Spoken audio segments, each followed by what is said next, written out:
Et on accueille tout de suite Melville Richardson, joueur international français de handball, évoluant en poste d'arrière droit ou de demi-centre. On va lui en parler d'ailleurs au Montpellier Handball et en équipe de France. Bonjour. Bon service. Waouh. Merci.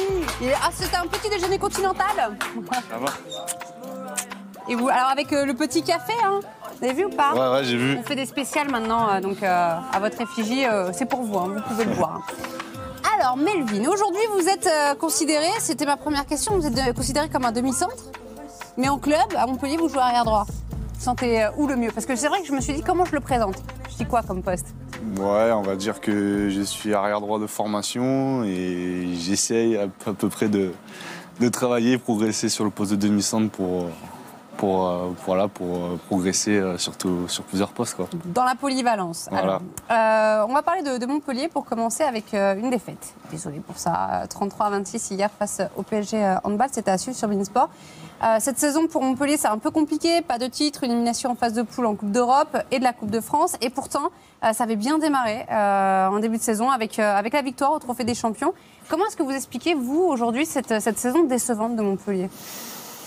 Ouais, je sais pas, il y a plein de choses à prendre en compte, plein de choses. On a eu plusieurs blessures aussi qu'on n'a pas eu la saison dernière en début de saison.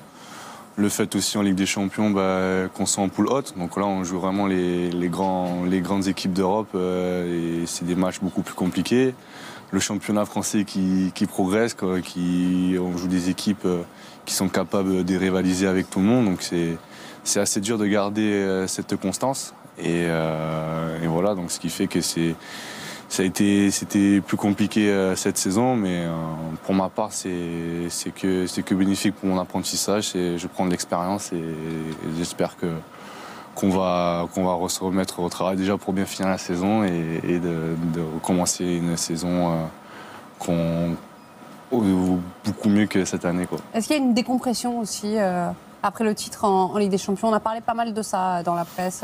Vous avez ressenti? Non, parce que nous, on est des compétiteurs, donc on sait que voilà, on a fait quelque chose d'exceptionnel la saison dernière et cette année, voilà, on se devait de faire aussi bien. Et après, il y a le fait aussi, voilà, certes, on est les champions d'Europe, donc on est beaucoup plus attendus par toutes les équipes, ça soit en championnat ou en Ligue des Champions, donc. Il y en a qui ont eu beaucoup plus de temps à bien préparer leur match et tout. Donc c'est sûr, quand tu es champion d'Europe, tu as envie de bien faire, tu as envie de réaliser un gros match, de les battre. Donc il y a ça aussi. Donc, un petit mot justement sur cette Ligue des Champions, parce que être champion d'Europe à 21 ans, c'est quelque chose de pas banal. C'est votre cas, parce qu'il y a encore quelques années, 2 ans auparavant même, vous étiez encore en centre de formation à Chambéry. La Ligue des Champions, vous la regardiez à la télé. C'est juste fou quand même ce qui vous arrive. Ah non, c'était exceptionnel. Enfin, je pensais pas pour ma première saison à Montpellier vivre ça. Et c'est une des grandes raisons aussi que je suis venu dans ce club pour vivre ça, jouer avec des champions, jouer contre les meilleures équipes européennes et mondiales. Donc, et puis on a réalisé un truc de fou tous ensemble et ça restera un souvenir qui restera gravé dans ma tête tout au long de ma vie en tout cas. D'autant qu'en finale, vous avez réussi un truc assez incroyable avec une stat, j'aime bien cette petite stat-là, 4 tirs sur 5 tentatives à 9 mètres. Est-ce qu'elle n'est pas trop compliquée aussi, cette étiquette de surdoué, entre guillemets, à porter? Non, après moi je ne me mets pas autant de pression là-dessus. Moi je grandis petit à petit, j'essaye de ne pas trop griller les étapes. Et je progresse au quotidien avec mes coéquipiers, avec le staff pour essayer de donner le meilleur de moi-même et réaliser des grandes performances avec mes coéquipiers. Et puis en tout cas, depuis que je suis ici, je prends énormément de plaisir à jouer mon sport, à jouer avec mes coéquipiers. Et c'est peut-être pour ça qu'on arrive à produire du beau jeu et réaliser des performances comme ça. En tout cas, pour vous, ça fonctionne parce que si Montpellier a eu du mal à négocier cette saison 2018-2019, vous restez stratosphérique, tellement stratosphérique que sur beaucoup de matchs de Ligue des Champions, on a vu carrément des joueurs adverses venir vous féliciter après les rencontres. J'imagine que ça a dû vous faire plaisir, c'est une sorte d'adoubement aussi. Ouais, bien sûr. Quand tu joues contre des grands joueurs, des stars internationales, c'est énorme. Quand tu les vois à la télé, maintenant tu te retrouves en phase 2 et le fait de pouvoir échanger un peu à la fin du match ou avant avec eux, moi c'est important, c'est pour mon apprentissage, pour ma progression et c'est un plaisir, un grand honneur de pouvoir évoluer avec eux et contre eux aussi. Je vous propose d'ailleurs d'écouter Nicolas Karabatic qui parle de vous. Allez. Melvin a fait une saison extraordinaire, l'an dernier et il continue sur cette voie. Il fait des très gros matchs en Lidl Star League et ça me fait plaisir pour lui. Ça fait plaisir parce que je pense que c'était pas évident de s'appeler Richardson et d'arriver avec autant d'attentes autour de lui et je sais ce que c'est. Donc félicitations à lui pour cette saison et j'espère qu'il va pas s'arrêter là, qu'il va atteindre des sommets encore plus hauts. Ah, il ne va pas s'arrêter là. Est-ce que vous avez été approché par d'autres équipes? Parce que quand on brille, forcément, on attire la convoitise. Ouais, ça a discuté un petit peu, mais voilà, je me suis engagé maintenant pour 2 ans encore avec Montpellier, parce que je suis super content d'être dans ce club. J'ai encore des choses à prouver, j'ai encore énormément de choses à apprendre avec ce club, et donc pour le moment, je suis ici pendant 2 ans et après on verra comment sera l'avenir. On va parler justement de la saison prochaine avec une équipe de Montpellier qui va beaucoup changer. Michael Guigou part à Nîmes, Baptiste Bonnefond évite Keftichnik. C'est bon, je l'ai passé, part à Aix. Vincent Gérard va devenir le gardien du PSG handball. Mais il n'y a pas que, il y a aussi Arnaud Bingo qui est parti en janvier au Portugal. Mohamed Mamdou et Théophile Cossé. C'est le grand ménage. Est-ce que ça, c'est une volonté du club, et je vais même aller plus loin, est-ce que c'est une volonté de Patrice Canaillé de renouveler aussi son équipe? Ouais, peut-être c'est vrai qu'on est arrivé dans une saison où il y a eu énormément beaucoup de joueurs qui étaient en fin de contrat et lui, enfin Patrice a décidé ceci, voilà, de redonner un nouveau visage de cette équipe avec des jeunes joueurs qui reviennent, des joueurs internationaux qui ont un grand potentiel pour venir. Donc c'est un bon défi, et j'espère que dès l'année prochaine, on sera présent sur tous les tableaux, qu'on va vite intégrer les nouveaux, parce que c'est sûr que c'est pas facile quand on est dans un nouveau club de vite s'adapter, mais ça fait partie du monde professionnel. Et en tout cas, moi je suis excité même si déjà il faut encore finir cette saison, on a encore la 2e place à aller chercher. Mais en tout cas, l'année prochaine, il y aura des nouveaux visages et ça va peut-être donner un nouveau bol d'air à cette équipe, quoi. Ce sera aussi un gros défi, vous l'avez dit, parce que du coup, c'est la grande inconnue. Et aujourd'hui, Montpellier et PSG ne font plus du tout cavalier seul. On a Nantes, on a Aix, on a Nîmes qui convoitent eux aussi l'Europe. C'est quoi, vous, votre regard aujourd'hui sur le niveau de la Lidl Star League? Mais il a énormément évolué, énormément progressé. Meilleur championnat d'Europe ou pas? Oui. On se rapproche de la Bundes. Ouais, voilà, c'est différent. Je pourrais pas dire, mais c'est différent. Mais on voit que c'est un championnat où tout le monde peut battre tout le monde, donc t'as pas le choix d'être au top niveau à chaque match. Et en tout cas, ce qui est bien, c'est que, moi qui est un jeune joueur, ça me permet de vivre des super matchs. Ça permet aussi d'offrir du beau spectacle au public, et c'est aussi une partie pour ça que je fais ce sport, d'offrir du spectacle au public, et eux nous le rendent aussi quand on est sur le terrain. Donc c'est super qu'on ait un championnat comme ça en France, quoi. L'autre actu, c'est aussi l'équipe de France, avec la semaine dernière une double confrontation face au Portugal. Bilan, une victoire et une défaite historique à Guimarães. Forcément, je suis journaliste, je ne vais retenir que le point noir dans cette histoire. Ils vous ont surpris, ces Portugais. Comment est-ce que vous expliquez la déroute du premier match? Parce que c'est vrai que c'était surprenant de voir ça. Fallait pas dire que le Portugal est une petite équipe. C'est une équipe qui progresse avec des jeunes générations très talentueuses, qui jouent très bien au handball. Et on s'est fait surprendre. Après, je sais pas trop comment expliquer pourquoi du comment, mais c'est vrai qu'on s'est fait surprendre et on n'a pas du tout été au niveau à ce match-là. Mais le point qu'on retient, c'était le fait justement, dans ces moments-là, de se remobiliser au plus vite pour vite se rattraper et remettre les points de jeu à l'heure. Et c'est ce qu'on a fait sur le 2e match, où on a repris le goal average, quoi. Prochain rendez-vous au mois de juin pour les qualifs de l'Euro 2020, ce sera face à Lettonie, puis chez elle, puis face à la Roumanie à Nantes.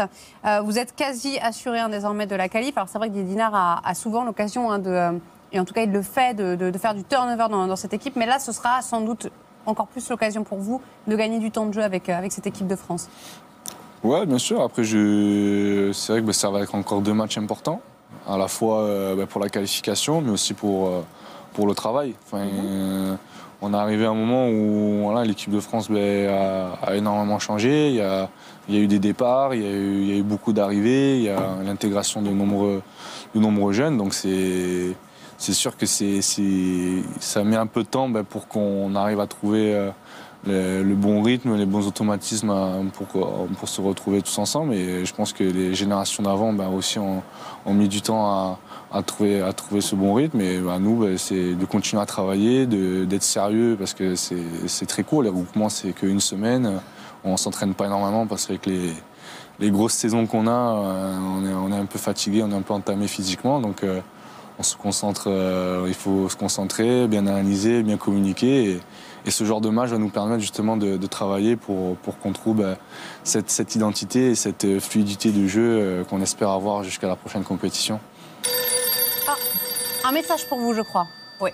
J'ai oublié mon téléphone. Fiston, j'espère que tu vas bien, que ce retour de stage s'est bien passé.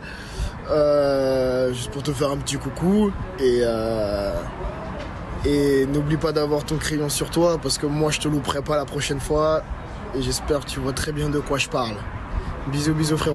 Alors, qu'est-ce que c'est que cette histoire Mon crayon ? Ouais, je sais pas. Vous savez quoi Appelez votre copain.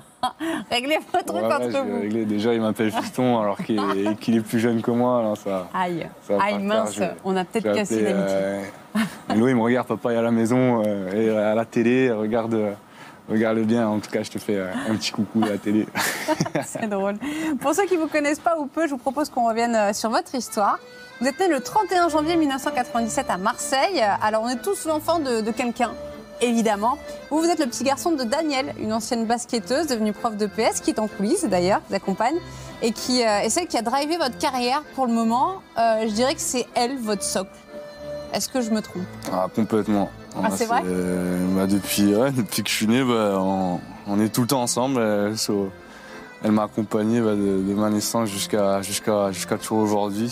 Elle vous suit sur les matchs et déplacements, parce que là... Ouais, quand elle a la possibilité, elle vient. Et c'est sûr, c'est super important pour moi d'être bien entouré, d'être accompagné. Et elle le fait à merveille. Elle m'aide énormément, que ça soit au-delà du technique, handball, tout ça, mais c'est surtout important dans la gestion de ma carrière.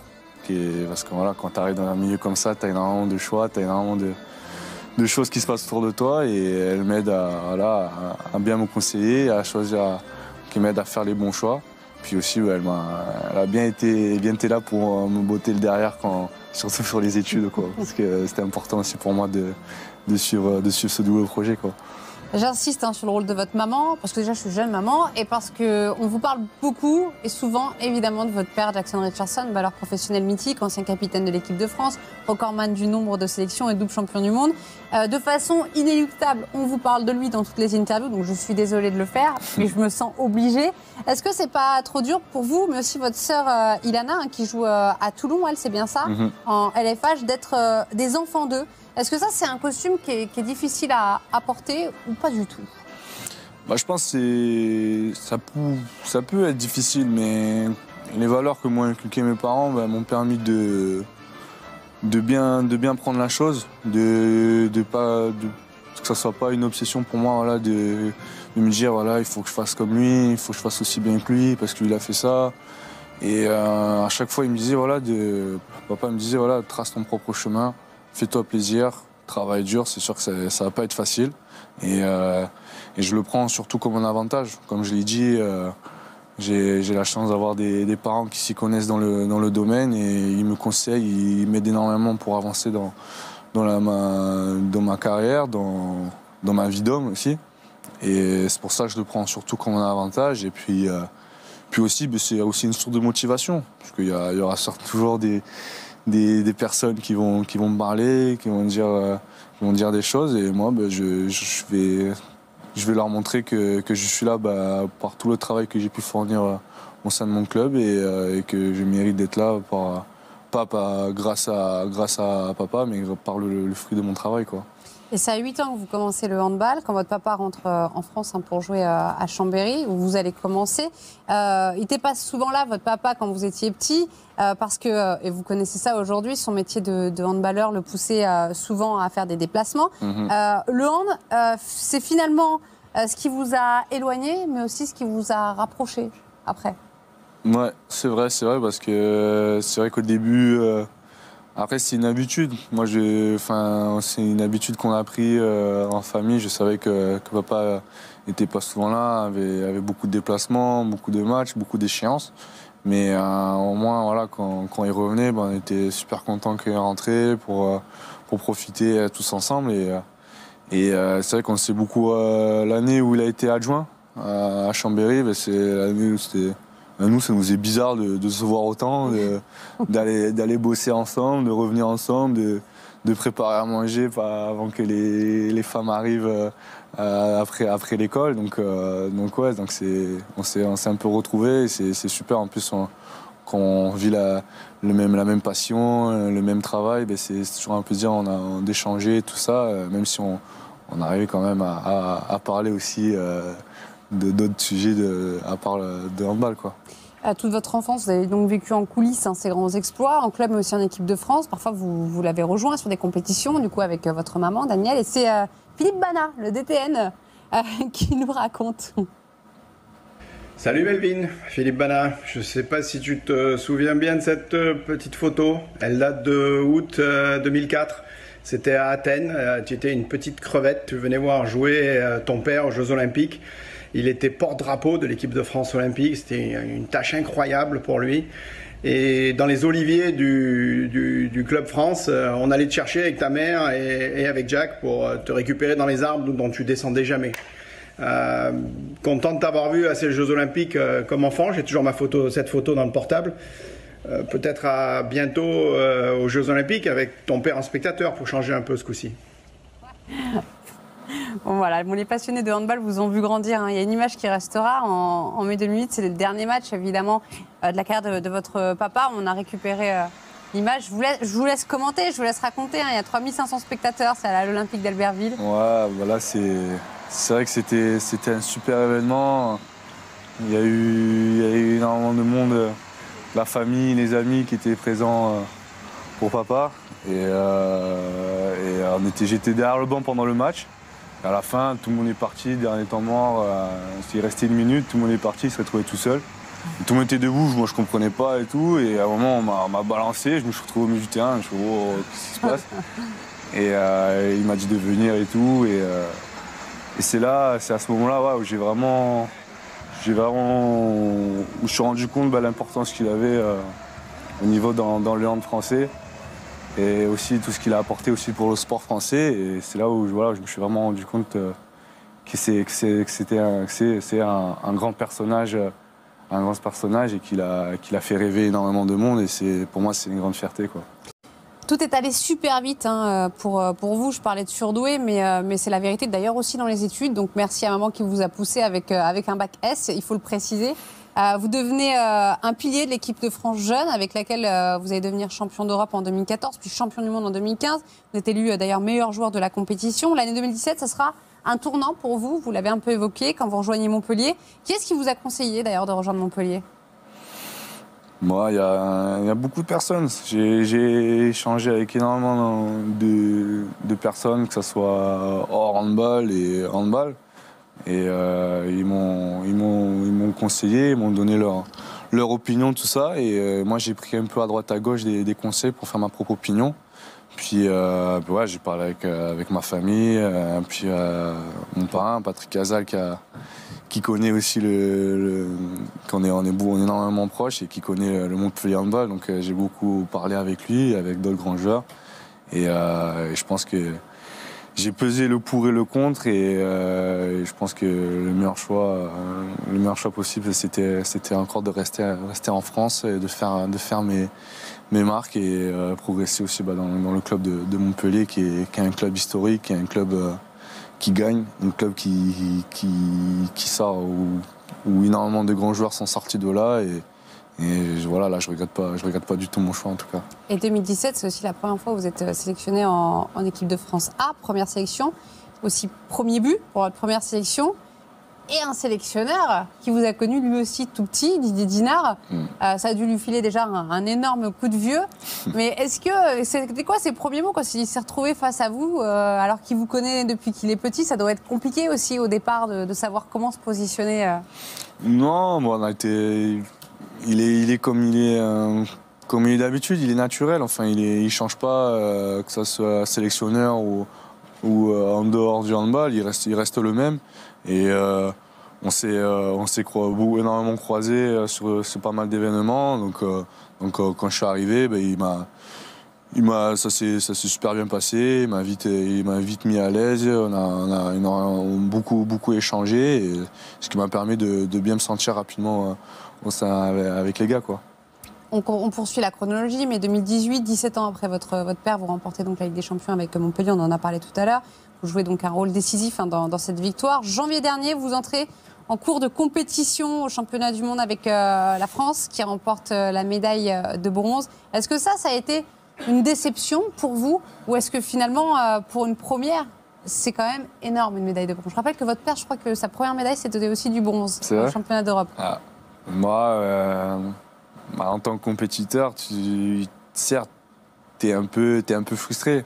T'es un peu frustré d'être passé à côté d'une demi-finale. Et je pense que l'objectif de tous les gars, c'était d'aller chercher l'or, parce qu'on a tellement des joueurs exceptionnels, que ce soit des joueurs expérimentés, des joueurs intermédiaires et des jeunes talents, qu'on a la possibilité de faire des grandes choses avec cette équipe.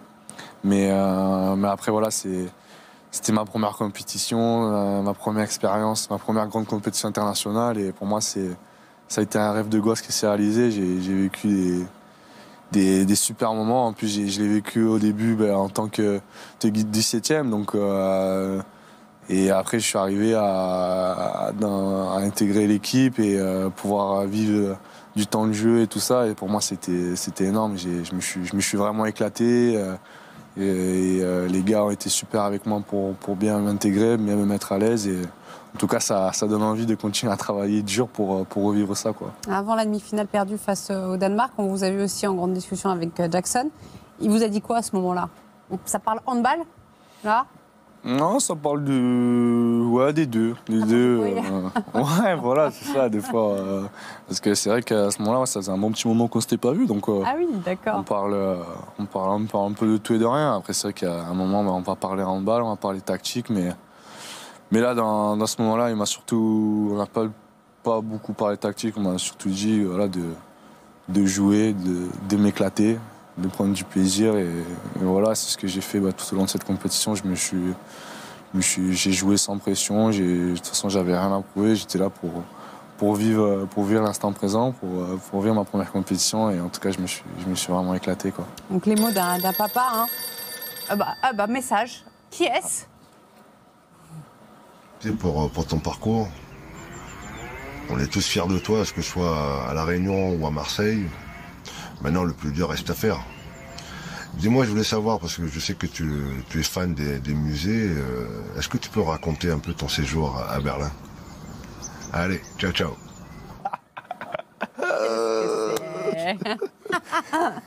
Wow. Ouais, c'est vrai que je suis déjà allé à Berlin en voyage scolaire. C'était en 4e. On a visité, c'était ma plus grosse bêtise. C'était au musée du film, un des plus grands musées au monde. Et en fait, tu arrives dans le musée, tu as plein de vitrines, tu as des animations. Du coup, tu as des boutons, donc tu appuies sur les boutons, tu as l'animation, tout ça. Et à un moment, je vois une grande vitrine et je vois un gros bouton. Oh non! Je dis, allez, je tente, j'appuie. Et en fait, c'était l'alarme incendie. Donc, le musée en tout noir. Ça sonne, tout ça, les pompiers ont failli arriver, tout ça. Et là, j'étais vraiment pas bien. Et j'ai pris 3 heures de colle. Donc, Une grosse soufflante derrière, j'imagine. oui, de Non, tout c'est le pas- monde. Ouais, non, mais c'était, voilà, maintenant on prend la rigolade, mais c'est vrai que c'était mon souvenir berlinois et en tout cas, ouais, ils se souviennent, mes parents se souviennent. C'est mieux, les sympas, ils balancent, Jackson. Ah ouais, il balance. Mais je vois que vous dites la vérité, c'est cool. C'est bien. Ouais, bah, Ouais, on dit maintenant que c'est passé, Eh oui. on en rigole.